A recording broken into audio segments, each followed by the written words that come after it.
welcome back to my channel. Today I am going to review and demo the brand new from Kylie Cosmetics, the Royal Peach palette. But if you do not want to see what I have to say about this palette, just skip ahead to the tutorial. It starts right here. So first things first, this is the box that it comes in. I actually wish that the actual palette had this on there because I think it's prettier, but whatever, I'm just a picky brat.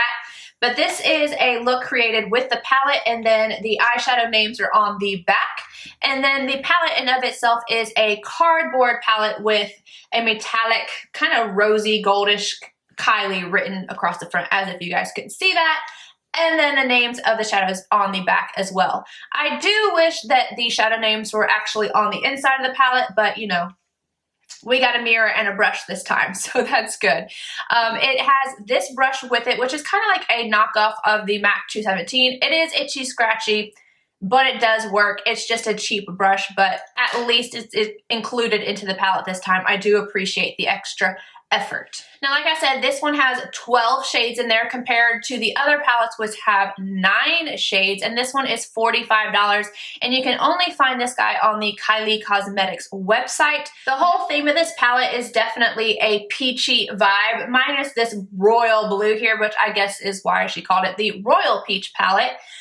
Definitely beautiful colors here. I love the colors. I think she did an amazing job with that. The only thing I would nitpick is maybe take out one of those peachy shades and add either a bone color shadow or like a highlight shade.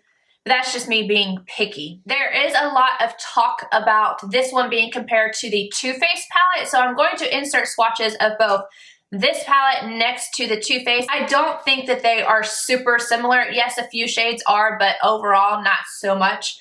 And the quality, the Too Faced one, bar none, is better quality than this palette. I'm just going to go ahead and get that out of the way. It is more expensive, but if I was going to pick or suggest one, it's definitely going to be the Too Faced Sweet Peach palette. So let's get into the review of this guy. First off, you guys just saw the swatches.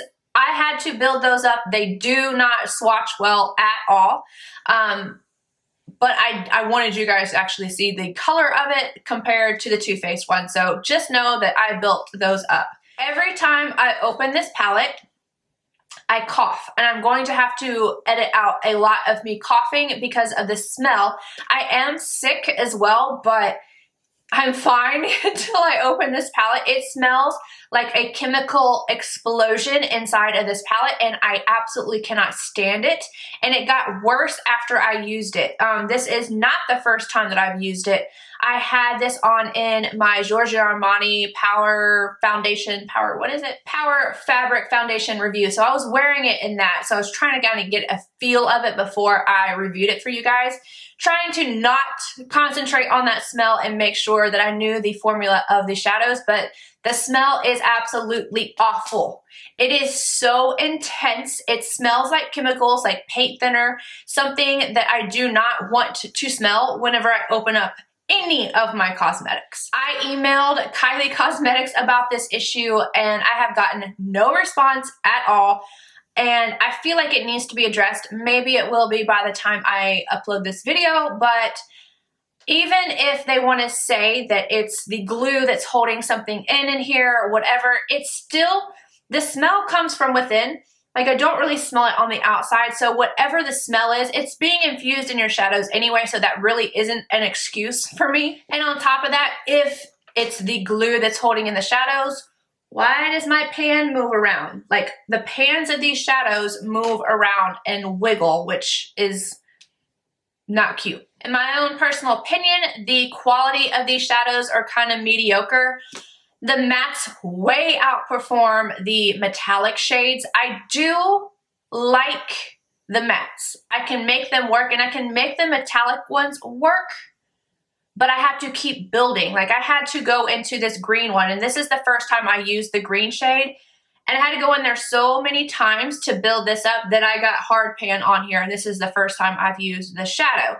So I don't know what that is about, if it's just too thin or if it's not pigmented enough. Whatever it is, you have to build them up. Even with Fix Plus, it does not work the same. You just have to keep on building and building and building. I love the colors of this palette. I think this is a beautiful palette. I was so excited about it. I even had to stop on my way home, pull over to purchase this palette. So I was really excited about it. This is my first palette from Kylie Cosmetics, but I'm really disappointed in it. And just mainly for the smell, but also because of the metallic shades. I just don't think that those are worth it. I would continue to use this palette if it wasn't for the smell. So without the smell, I would give it like a B minus. But with the smell, it gets an F because it is absolutely overwhelming to me and I cannot stand it. I am not bashing Kylie or Kylie Cosmetics or whatever. This is the first palette I have gotten from her and I'm just disappointed in it. I do not know about the other two. I will say that I have one of her lip kits and lip glosses and I actually really enjoy those. So it's not something against her. I really wanted to like this palette, but the quality and the smell, it's disheartening. I'm going to quit ranting and we are just going to jump into this tutorial and have some fun. On a Tom Ford number 13 brush, I'm going to start off with Sorbet and I'm going to pop this in to the crease and work it up as a transition shade. I'm using the brush from the palette and I'm taking Sandy and I'm just popping this on the crease area right here. MAC 242 and Mojito. Yeah, that's not doing much. Try again. I feel like I'm getting hard pan with this too. Okay, I'm just going to keep layering this up. MAC 221 and Royal, and I'm just going to pop this on the outer corner right here. And then work it just into this outer corner in the crease right up here. I'm taking Peachy on a NARS contour brush and I'm going to work this all along the lower lash line. For the inner corner, I'm just taking the highlighter I have on right now and that's Double Gleam from MAC on a MAC 283 and I'm popping this on the inner corner to brighten it. Alright guys, so that is it. All I did was add on some Salon Perfect Demi Wispies and MAC Yash lipstick, no liner, and I'm good to go. So you guys let me know if you grab this palette, what your thoughts are, and all that jazz down below, and I will see you guys in my next video. Bye guys!